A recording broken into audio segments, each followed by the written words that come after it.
Welcome back. My name is Tiffany. Yes, and I'm Olivia.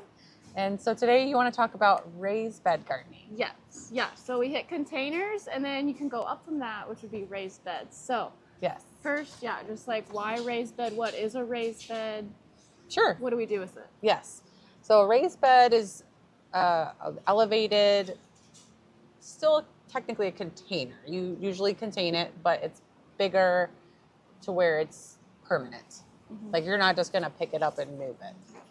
So usually typical size would be like 3x8 or 2x6, somewhere in those routes. Or you could just go longer if you want. But usually you want it to be up higher, because another benefit of a raised bed is you don't have to bend over as far to reach what you're working on. Yeah. So a lot of people will make them maybe like 2 feet tall, just so also you can fill it. Yes.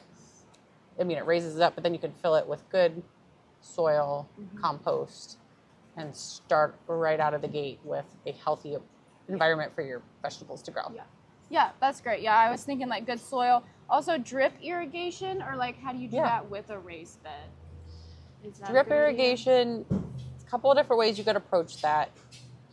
The biggest reason to consider it would be if you are gone a lot, you're not able to check on your garden and keep your watering consistent, because consistent watering, especially when it's not raining, is going to give you a better crop and a healthier crop.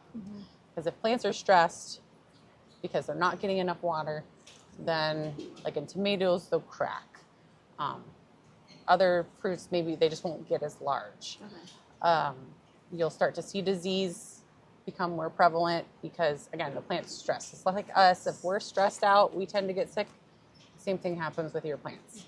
So if you're not able to water easily because you have your work schedule and whatnot, then I would consider drip irrigation. It's a great big time saver. Yeah. However, you have to be able to reach a water source with it. Yeah. So, I mean, there's timers and things that you can buy, but you have to be able to run the tube to where your raised bed is. So if you can't do that, then there's other ways to get around it. You could build a raised bed. Like my dad actually built one at the back of the greenhouse here last year that has a water reservoir in the bottom of it. So that you can fill it up through this pipe in the top, and it's at the base of the raised bed, and so it wicks up as needed the other plants. So that's the other way to kind of get around not having a water source nearby. Okay, I did not know that one. That's a good one. And another, like we have earth boxes that a lot of people like, which is a container that has a water reservoir in the bottom of it. So that would just, the raised bed is just a larger scale version of that. Yes. Okay, very good. Yeah, that makes sense. Okay, so then how do we make a raised bed, and what is the best materials for it? Sure. And like going about that. Yes. Raised beds you want to make out of usually a hardwood. You can use other materials as long as it's ones that don't break down into your soil. So I see a lot of people like, oh, I got pallets or railroad tiles from that, you know, they're free or very inexpensive. However, you don't want it to be treated wood. So you really got to do your research and know where your wood comes from, because if it's treated, it could leach chemicals into your soil, which gets into your vegetables, and then it's just harmful. So cedar is pretty popular to use because it's long lasting and it doesn't rot like other woods do. I mean, you could use plastics. There's metal out there. I've even done, this is what I did at my house one year, is I did concrete blocks. Yes. So we had those in supply for some reason. I don't know why. We had so many of them lying around, and I was like, I want to make a raised bed out of them. So we just stacked them around. I think we made it like a 4x8. Usually you don't want to go wider than 4 feet, because with a raised bed, you can reach in about 2 feet to get to the center of it without crawling up in your raised bed.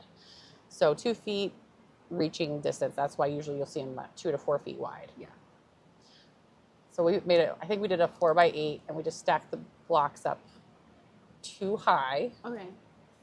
So it wasn't, it was maybe It's like not- 18 yeah. inches high. It wasn't real tall. Right. But it was nice. Yeah. And then I just filled it with compost and good topsoil. I actually filled the holes of the concrete blocks as well, because I had the solid side to the outside of the bed, and then the hollow parts were stacked up and down. Yeah. And then I planted marigolds in those little holes around, because I couldn't leave them empty. Yeah, right? Free little pot. And marigolds help, deter in some insects and chewing things, like rabbits don't necessarily like to chew on them. So Yeah, that's great. Yeah, I've heard that from you, I think last year. And yeah, that was such a good idea. It was The very cement. inexpensive. Yeah, and like, does that ever break down? And like wood, I mean, concrete blocks do have, they do have a lifespan, but it's pretty long lasting. Yeah. And it's easy to move. If you don't want it anymore, you just take them apart and spread out your soil, and you're done. Yeah. So good. Yeah, that's a good idea. I might have put some rebar through some of the blocks just to make sure they didn't cave. Yeah. But they were only too high. So if you go up higher than that, then I would definitely put some like rebar through the holes in the blocks so they don't cave out.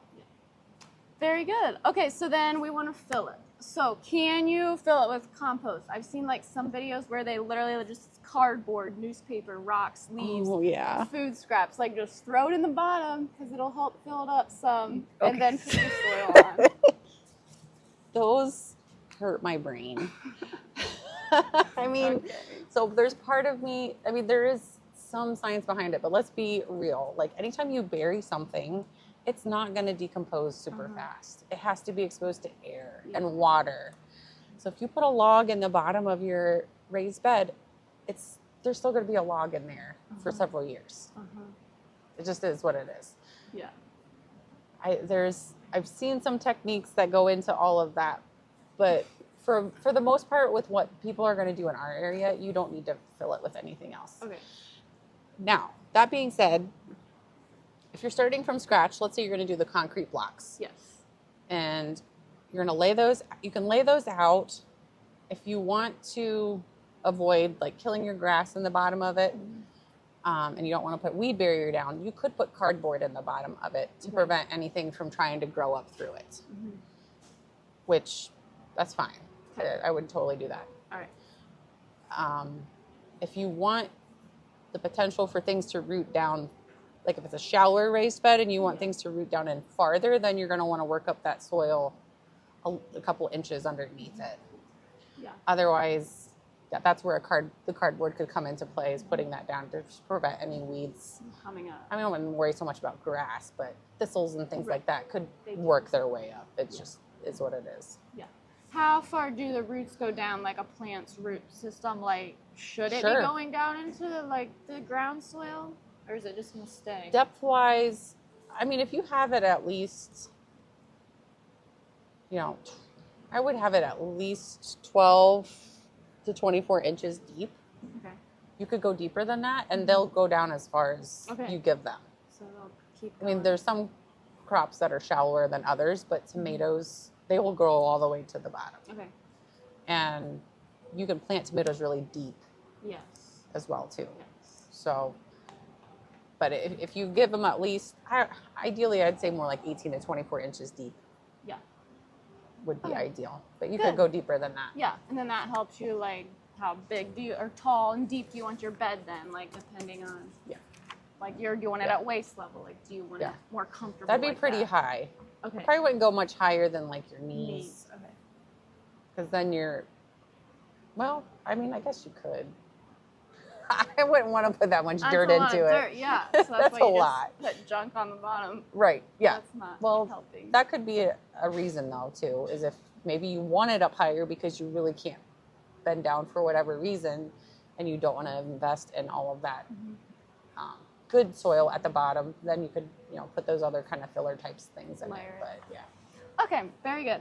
All right, so then we have our raised bed square footing, because obviously it's a little bit more like this is your space, like you're contained. So how do you do square footing planting, like 1 to 1 foot squares? How do we divide that with our plants? Sure. Yeah. So square foot gardening is basically being really intentional with what you grow, and everything is like down to the inch, you know what you're growing in each section.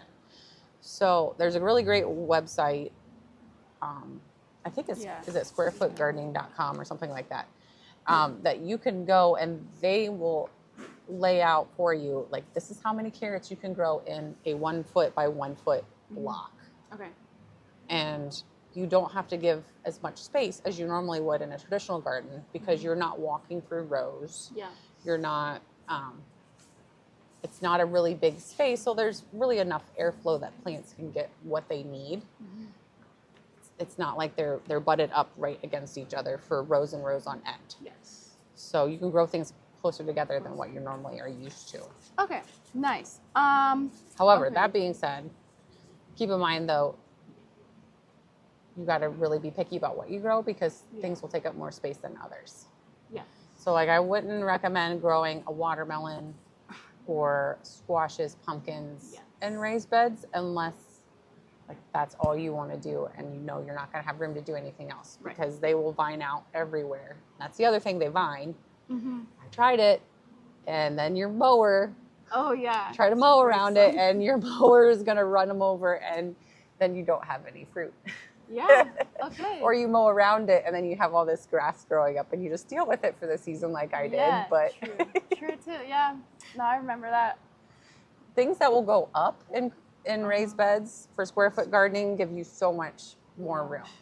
So instead of maybe growing traditional bush beans, get pole beans, and they're going to climb. So then you can have like a teepee with 3 stakes and some twine, or just even 2 stakes, and you just take twine and you wrap them back and forth between the 2 poles as they grow and just weave them up through there. You get a really nice bean crop from a vertical space now that you have room to grow other things. And they're cleaner too.